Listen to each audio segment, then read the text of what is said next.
Mr. Chair, honorable committee members, I'm a programmer and a software architect with a focus on security. As part of my expertise, I study systems to identify vulnerabilities in order to mitigate their potential exploitation.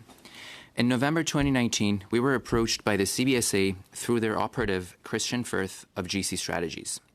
Since then, I have been closely studying and documenting numerous vulnerabilities that we have uncovered in Canada's procurement regime. We have also witnessed these vulnerabilities systematically be exploited by the government officials in the highest level of public service. From our experience, the primary objective of this exploitation is to funnel tax dollars and public funds into private entities that lie outside of public purview.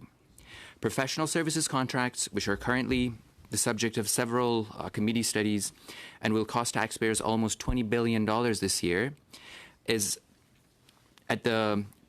the prime target of this exploitation. I refer to one such scheme as ghost contracting, which we have observed with Botler and ArriveCan, which is the current study of the committee. For ArriveCan, GC Strategies was a prime contractor who received significant commissions to then subcontract the work to third-party companies who were the ghost contractors.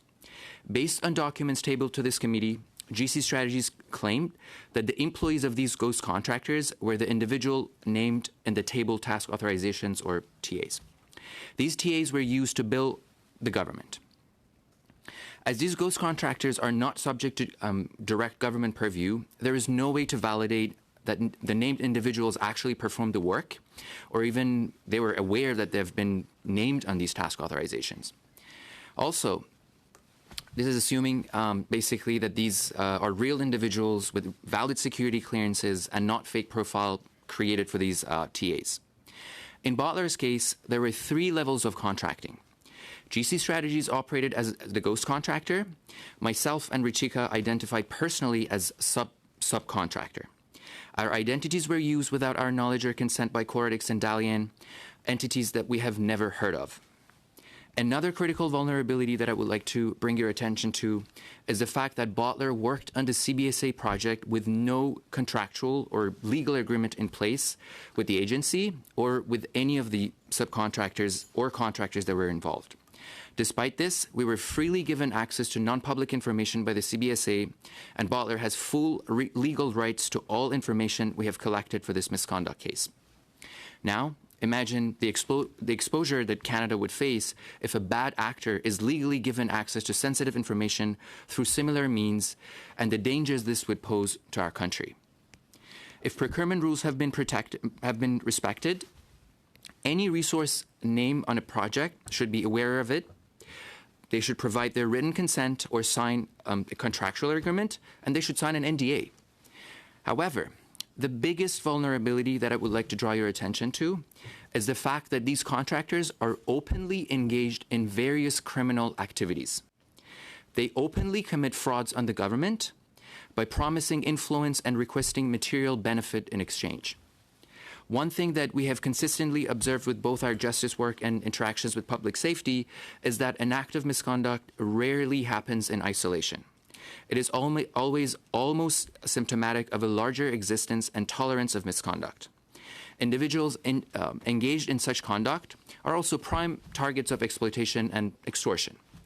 In our interactions with GC Strategies, Mr. Firth routinely boasted that he and his friends, senior government officials with contracting authorities, have dirt on each other, essentially guaranteeing silence through mutually assured destruction. While external contractors are engaged in misconduct and do the actual dirty work, I want to emphasize that their conduct would not be possible without backing from factions within the government. At least in our case, their conduct was fully directed by this faction within the government that we have encountered. Unfortunately, once we began reporting our findings, the government machine mobilized to bury Botler's reports and protect this corruption. The most shocking response we received came from Public Services and Procurement Canada, with the involvement of their legal services. PSPC stated that Canada has determined that no rules were broken. This is while the same allegations were under RCMP investigation. When the government body that has been entrusted with overseeing and spending our tax dollars decides to selectively enforce their own rules, whether willfully or through sheer negligence, this is dangerous. Now, the bigger question is what else PSPC had turned a blind eye to in the expenditure of tens of billions of taxpayer dollars. Thank you. Thank you very much, Mr. Morv. Ms. Kusi, starting with you with 6 minutes, please. Thank you, Chair, and thank you, Ms. Dutton. Thank you, Mr. Morv, for being here today with us. It's very harrowing what you are sharing with us, incredibly disturbing, but I'd like Canadians to understand exactly what happened here. So the first question I have for you is, can you please explain to the Canadian public what ghost contracting is? Sure. So ghost contracting is basically a scheme in which a middleman that technically does no work is being added to government contracts without any legal trace. And usually this middleman or the ghost contractor adds significant amount of commission to for their role to be in between, and the money funnels through this entity that they're not legally traceable. So based upon the testimony that you've shared here today, would GC Strategies fit your definition, the definition you've just given to Canadians as a ghost contractor? That is correct. So this company, GC Strategies, which received $11.2 million, in your opinion, is a ghost contractor? Yes. Would the other associated companies, Cordix and Dalian, who received a combined total of $4.3 million of Canadian taxpayer money, would you classify that as a ghost contractor, them as ghost contractors? Well, in particular in Botler, they were the prime contractors. So I don't have any information whether they're ghost contractors or not, because ghost contractors are untraceable. But Cordix and Dalian essentially hired a ghost contractor. So even though that in our case they may not be the ghost contractor, they are part of this scheme because they particularly worked with a ghost contractor. They could have easily directly worked with us, but they chose to work with a ghost contractor to funnel the funds through this ghost contractor who was GC Strategies. And how did this ghost contracting affect you both personally? Well, our identities have been used without our knowledge or consent on a contract that is set aside for Indigenous business. Unfortunately, our work experiences have been forged, and the value of the contract that we were promised was cut. Random deliverables were assigned to the task authorization that was assigned to this project, and it technically ruined our company because this matter was not something that we could have delegated to someone to investigate. We had to start investigating this matter since January 2021. We had to really operate at the lowest capacity for every other operation of the company and really focus on seeing what's going on and really investigate the matter. You explained it briefly in your opening statement, but can you please explain again the scope of your project and what you were approached to do, please? So we initially we were approached by the CBSA through GC Strategies to begin a pilot project that was supposed to be implemented within the CBSA. And right after that pilot, the initiation of that pilot project, we were promised that an enterprise licenses of our software will be purchased for the entire government of Canada, which it was a license per user based basically purchase, and that was the. And what was that rate, please? Sorry?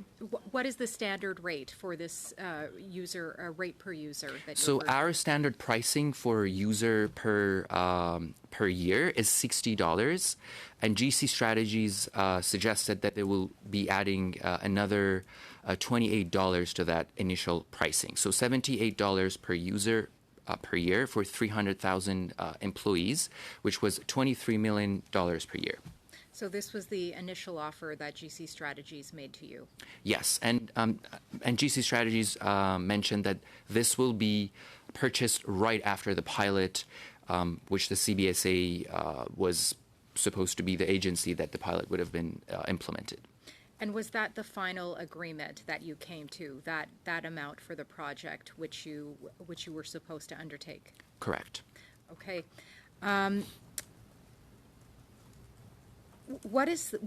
So you completed the work and got paid?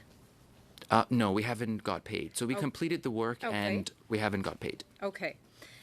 What is the process that followed after the agreed upon work? So initially, for the pilot, we were supposed to receive a monthly payment. So the pilot was supposed to be a 6 months engagement, and GC Strategies stated that we will be receiving monthly payment for the work. So we begin the work, and before we begin the work, we were presented with that subcontractual agreement between GC Strategies and Dalian, and we instantly were into a shock state. But we continued the work because we were under the impression that we can raise these issues with the CBSA. But unfortunately, the work was Can I basically interrupt just for a continued to second? be. Apparently our translation is not working. I think the translation is on English is coming as French. Thank you. Working? You have about 15 seconds. Anyways, do you mind? Sure. wrap So up? It's good timing. Sure. So we were supposed to receive monthly payments. We never received monthly payments, and payments have been withheld. GC Strategies ever expressed that they would take a cut of what you were being reimbursed? Yes, the cut was supposed to be $50,000 on the pilot, on top of our cost, which was $350. But at the end, we found that they added another $20,000 on their end, and it was 420. Yeah, Thank thanks, you. Mr. Morv.